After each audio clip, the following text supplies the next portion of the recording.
இன்றைய தினம் மட்டக்களப்பு களுவாஞ்சிக்குடியில் பாராளுமன்ற உறுப்பினர் சாணக்கியனுடைய அலுவலகத்தில் தமிழரசு கட்சியினுடைய மத்திய குழு கூட்டம் இடம்பெற்றது.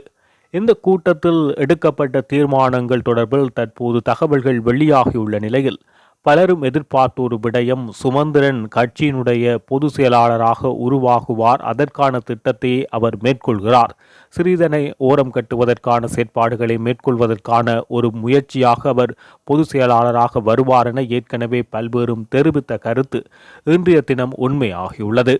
தமிழரசு கட்சியினுடைய பதில் பொதுச் செயலாளராக இருந்த சுமந்திரன் இன்றைய தினம் உடனடியாக கட்சியினுடைய பொதுச் செயலாளராக நியமிக்கப்படுகிறார். இது தொடர்பாக கூட்டத்தில் சலசலப்பு ஏற்படுகிறது. அதாவது இதுவரை தமிழரசு கட்சியினுடைய பொதுச் செயலாளராக இருந்த பாராளுமன்ற உறுப்பினர் சத்தியலிங்கம் தனக்கு சுகவீனம் ஏற்பட்டுள்ளதாகவும் தனது சுகவீனத்தின் காரணமாக இந்த பதவியில் தன்னால் தொடர்ந்து செயற்பட முடியாது என குறிப்பிடுகிறார். இந்த நிலையில் உடனடியாகவே தமிழரசு கட்சியினுடைய பதில் தலைவர் சுமந்திரன் அவர்களை கட்சியினுடைய பதில் பொதுச் செயலாளராக நியமிக்கின்றார். இதற்கு தமிழரசு கட்சியின் மத்திய குழு உறுப்பினர்களில் பாராளுமன்ற உறுப்பினர் சிவஞானம் ஸ்ரீதரன், பாராளுமன்ற உறுப்பினர் ஞானமுத்து ஸ்ரீநேசன், முன்னாள் பாராளுமன்ற உறுப்பினர் ஜோகேஸ்வரன் ஆகியோர் கடும் எதிர்ப்பை தெரிவிக்கின்றனர். ஸ்ரீதரன் நேரடியாகவே இதனை ஏற்றுக்கொள்ள முடியாது என தெரிவிக்கின்றார். ஆனாலும் மத்திய குழுவில் உள்ள மிகுதி பேர்களினுடைய தீர்மானத்துக்கு அமைவாக மத்திய குழுவில் சுமந்திரனுடைய ஆதிக்கமே காணப்படுகின்றது என்பதற்கு மீண்டும் ஒரு எடுத்துக்காட்டாக இது காணப்படுகிறது. அனைவருடைய பங்களிப்புடன் அவர் பொதுச் செயலாளராக இந்த எதிர்ப்புகளுக்கு மத்தியில் உடனடியாக நியமிக்கப்பட்டுள்ளார். இந்த நிலையில் இன்றைய கூட்டத்தில் சில முக்கிய தீர்மானங்கள் எடுக்கப்பட்டதாகவும் எதிர்வரும் உள்ளூராட்சி மன்ற தேர்தலில் தமிழரசு கட்சி எவ்வாறான பங்களிப்பை செலுத்தப் போகின்றது என்பது தொடர்பாக விரிவாக ஆராயப்பட்டுள்ளது. ஏனெனில் எதிர்வரும் உள்ளூராட்சி மன்ற தேர்தலில் அனுர அரசாங்கத்தினுடைய அலை மீண்டும் வடக்கு கிழக்கில் வீசுவதனால் உள்ளூராட்சி சபைகளை இழக்க நேரிடும் என்கின்ற நிலைமை காணப்படுகின்றது. அத்துடன் தமிழ் கட்சிகள் சேர்ந்து உள்ளூராட்சி மன்ற தேர்தலில் போட்டியிடுவது சாத்தியமற்றது. அத்துடன் அவ்வாறு போட்டியிட்டால் உள்ளூராட்சி மன்றங்களில் சீட்டுகளை, அதாவது ஆசனங்களை பெறுவதில் சிக்கல்கள் ஏற்படும். இவ்வாறு கூட்டாக செயற்பட்டால் ஆசனங்கள் குறைந்துவிடும். தேர்தல் முறைமையை அடிப்படையாக கொண்டு தனித்தனியாக போட்டியிட்டு ஆசனங்களை கைப்பற்றி பின்னர் ஒன்று சேர்வது உகந்த முறையாக கருதப்படும் என ஏற்கனவே குறிப்பிடப்பட்டது. இந்த நிலையில் தமிழரசு கட்சி ஏனைய தமிழ் தேசிய கட்சிகள், அதாவது முன்னர் தமிழ் கூட்டமைப்பாக இருந்தபோது தமிழ் தேசிய கூட்டமைப்பாக இருந்தபோது தம்முடன் இணைந்து செயற்பட்ட கட்சிகள் மற்றும் இணைய விருப்பமுள்ள கட்சிகளுடன் பேச தயாராக உள்ளதாக தெரிவிக்கப்பட்டுள்ளது. இதனூடாக தமிழ் கட்சிகள் ஒன்று சேர்ந்து இந்த பெரும்பான்மை கட்சிகளினுடைய வளர்ச்சியை தடுக்கும் முகமாக உள்ளூராட்சி தேர்தலில் தனித்தனியாக போட்டியிட்டு பின்னர் ஒன்று சேர்வதற்கான இணக்கப்பாடை தேர்தலுக்கு முதலே தமிழ் கட்சிகள் பேசி அந்த இணக்கப்பாடை எட்ட வேண்டும் என அதற்கு தமிழரசு கட்சி உறுதுணையாக அதற்குரிய செயற்பாடுகளை முன்னெடுப்பதற்கான நடவடிக்கைகளை மேற்கொள்வதற்காக இன்றைய தினம் மத்திய குழுவினால் அனுமதி வழங்கப்பட்டுள்ளது. அதுடன் கஜேந்திரகுமார் பொன்னம்பலம் இந்த புதிய அரசியலமைப்பு உருவாக்கப்படுகின்ற போது தமிழ் தேசிய பேரவையினால் முன்வைக்கப்பட்ட, தமிழ் மக்கள் பேரவையினால் முன்வைக்கப்பட்ட அந்த தீர்வு திட்டத்தை அடிப்படையாக கொண்டு இந்த அரசியல் ஜாப்பு விவகாரத்தில் தமிழர்கள் ஒன்று சேர வேண்டும் என குறிப்பிட்டுள்ள நிலையில் அது தொடர்பாகவும் அடுத்த கட்ட நடவடிக்கைகளை மேற்கொள்வதற்கும் அது தொடர்பான முடிவை எடுப்பதற்கும் தமிழரசு கட்சி தற்போது இணக்கம் தெரிவித்துள்ளது. கஜேந்திரகுமார் பொன்னம்பலத்துடன் அது தொடர்பாக பேசுவதற்கும் தற்போது தமிழரசு கட்சியின் மத்திய குழு இணக்கம் தெரிவித்துள்ளது இந்த கூட்டத்தில். அத்துடன் தமிழ் கட்சிகளுடன் குறிப்பாக சுரேஷ் பிரேமச்சந்திரன், செல்வம் அடைக்கலநாதன் ஆகியோர் மற்றும் சித்தார்த்தன் ஆகியோருடன் CVK சிவஞானம் இது தொடர்பாக பேசி உள்ளூராட்சி மன்ற தேர்தலில் தமிழ் கட்சிகள் ஒன்றிணைந்து தனித்தனியாக தேர்தலில் போட்டியிட்டு பின்னர் ஆசனங்களை ஒன்றிணைந்து பெற்று சபைகளை கைப்பற்றுவதற்கான நடவடிக்கைகளை மேற்கொள்ளலாம் என்ற ரீதியில் தற்போது பேச்சுவார்த்தைகளை ஆரம்பிக்கப்பட்டுள்ளது என மத்திய குழுவில் இந்த தீர்மானம் நிறைவேற்றப்பட்டுள்ளது.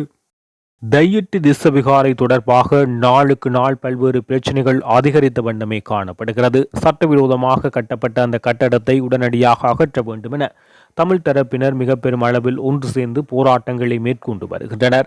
இந்த நிலையில் இது தொடர்பாக அனுர அரசாங்கமும் இந்த இனப்பிரச்சனைகள் ஏற்படாதவாறு இந்த பிரச்சினை தீர்க்கப்பட வேண்டும், அனைத்து தரப்பினருடைய பங்கு பெற்றதுடனும் பேச்சுவார்த்தையினூடாகவே இந்த பிரச்சினை தீர்க்கப்பட வேண்டும் என குறிப்பிட்டு வருகின்றனர்.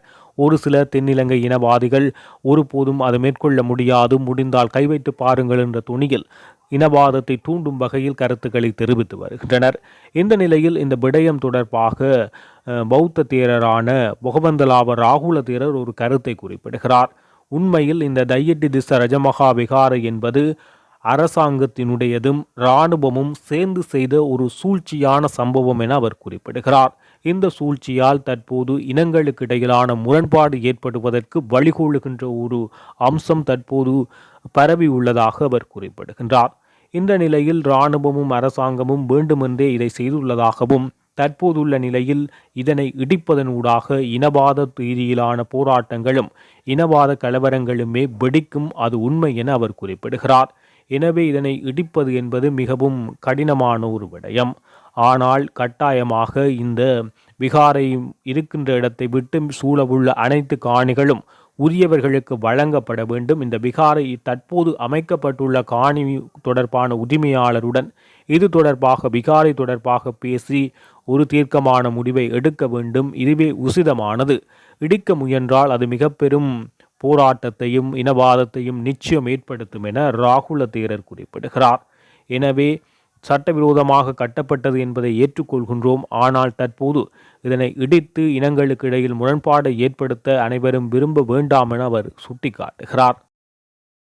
இந்த நிலையில் தமிழரசு கட்சியினுடைய பாராளுமன்ற உறுப்பினர் சிவஞானம் ஸ்ரீதரன் இந்த தையிட்டி திஸ்ஸ ரஜமகா விகாரை என்பது சட்டவிரோதமாக கட்டப்பட்ட கட்டிடம், எனவே இது நிச்சயமாக அகற்றப்பட வேண்டும் என அவர் குறிப்பிட்ட கருத்து தொடர்பாக இந்த கருத்து முற்றுமுழுதாக இனவாதத்தை தூண்டுவதாக அமைந்துள்ளதாகவும், எனவே இதற்காக பாராளுமன்ற உறுப்பினர் சிவஞானம் ஸ்ரீதரனை கைது செய்தே ஆக வேண்டும் என தென்னிலங்கையில் இருந்து முன்னாள் இராணுவ ஜெனரல் மேஜர் ஜகத் டயஸ் இது தொடர்பாக குறிப்பிடுகின்றார். ஜகத் டயஸ் குறிப்பிடுகையில் பாராளுமன்ற உறுப்பினர் சிவஞானம் ஸ்ரீதரனை உடனடியாக அனுர் அரசாங்கம் கைது செய்ய வேண்டும். அவர் இந்த திஸ்ஸ விகாரையை உடைக்கப் போவதாக குறிப்பிடுகிறார். இது மிகவும் தவறான ஒரு விடயம், இனவாதத்தை தூண்டுகின்ற ஒரு விடயமாக இது பார்க்கப்பட வேண்டும். அவர் அவ்வாறு உடைப்பதற்கு நாங்கள் அனுமதிக்க மாட்டோம். எனவே இவ்வாறு தமிழ் மக்களை தவறான முறையில் வழிநடத்தும் இந்த பாராளுமன்ற உறுப்பினர் சிவஞானம் ஸ்ரீதரனை உடனடியாக கைது செய்ய வேண்டும் என அவர் தற்போது தென்னிலங்கையிலிருந்து பலமான கோஷத்தை விடுக்கின்றார். அதேபோல் பல்வேறு இனவாதிகளும் இவ்வாறு பலமான எதிர்ப்புகளை தெரிவித்து வருகின்றமை குறிப்பிடத்தக்க விடயமாக பார்க்க வேண்டியுள்ளது. இறுதி யுத்தத்தின் போது இனப்படுகொலை இடம்பெற்றதாக தொடர்ச்சியாக தமிழ் தரப்பினரும் பல்வேறு சர்வதேச ரீதியிலும் தொடர்ச்சியாக வலியுறுத்தப்பட்டு வருகின்ற நிலையில் முக்கியமான 2 படுகொலை சம்பவங்கள் தொடர்பாக தற்போது அனுர் அரசாங்கம் விசாரித்து உரிய குற்றவாளிகளுக்கு தண்டனையை பெற்றுத்தரப்போவதாக ஒரு அறிவிப்பு ஒன்றை வெளியிட்டுள்ளனர். அந்த அறிவிப்பு தொடர்பாக நாங்கள் பார்க்கின்ற போது அனுர் அரசாங்கத்தினுடைய அமைச்சராக உள்ள சரோயா சாவித்ரி போல்ராஜ் இந்த அறிவிப்பை விடுக்கிறார். அந்த வகையில் தமிழீழ விடுதலை புலிகள் அமைப்பின் தலைவரின் மகன் பாலச்சந்திரனது மரணச் செய்தி மற்றும் இசைப்பிரியாவினுடைய மரணம் தொடர்பில் விசாரணைகள் மேற்கொள்ளப்பட்டு உரிய நபர்கள், குற்றமிழைத்த நபர்கள் தண்டிக்கப்படுவார்கள் என அவர் தற்போது தெரிவித்துள்ளார். பாலச்சந்திரனுடைய மரணம் அனைவருக்கும் தெரியும். விடுதலை புலிகள் தலைவரினுடைய கடைசி மகனாக காணப்பட்ட பாலச்சந்திரன் பிரபாகரன் என்பவர் இறுதி யுத்த தருணத்தில் அவர் இராணுவத்தினுடைய கட்டுப்பாட்டுக்குள் கொண்டு வரப்படுகிறார். இராணுவ முகாம் ஒன்றில் அவருக்கு உணவு வழங்கப்படுகின்றது என்ற புகைப்படங்கள் வெளியாகின்றது. பின்னர் அதே இடத்தில் அவர் மிக மோசமாக துப்பாக்கியால் சுட்டு படுகொலை செய்யப்பட்ட படங்களும் வெளியாகின்றது. இந்த நிலையில் இந்த இளம் பாலகனை கொன்றது தொடர்பாக மிக பெரும் மனித உரிமை மீறலாகவும் இனப்படுகொலையாகவும் பார்க்கப்படுகின்றது. இந்த நிலையில் இது தொடர்பாக மஹிந்த ராஜபக்ச சில தினங்களுக்கு முன்னர் பாலச்சந்திரனுடைய மரணம் மிகுந்த கவலை அளித்துள்ளதாக, அவர் மிகுந்த கவலையில் இருந்ததாக அவருடைய மகன் நாமல் ராஜபக்ச தெரிவித்தார். இந்த நிலையில் இது தொடர்பாக உடனடியாக விசாரணைகள் மேற்கொள்ளப்பட்டு தண்டனை வழங்கப்படும் என தற்போது அனுர் அரசாங்கம் அறிவித்துள்ளது. அத்துடன் தமிழீழ தேசிய தொலைக்காட்சியினுடைய செய்தி வாசிப்பாளராக இருந்த இசைப்பிரியாவினுடைய மரணமும் அனைவரும் அறிந்தது. மிக மோசமான முறையில் பாலியல் வல்லுறவுக்கு உட்படுத்தப்பட்ட நிலையில் அவருடைய புகைப்படங்கள் பல்வேறு வெளியாகியுள்ளது. அவருடைய மரணம் மிகவும் மோசமானதாக அந்த புகைப்படங்களின் ஊடாக அனைவரும் பார்க்கக்கூடியதாக இருந்தது. இந்த நிலையில் அவருடைய படுகொலைக்கும் சந்தேக நபர்கள், குற்றவாளிகள் சட்டத்தின் முன் நிறுத்தப்பட்டு தண்டிக்கப்பட வேண்டும் என தற்போது அனுரகுமார திசாநாயக்கவினுடைய அமைச்சரவை, அதாவது அனுரகுமார திசாநாயக்கவினுடைய அரசாங்கம் தீர்மானித்துள்ளதாக தற்போது உத்தியோகபூர்வமாக அறிவிக்கப்பட்டுள்ளது.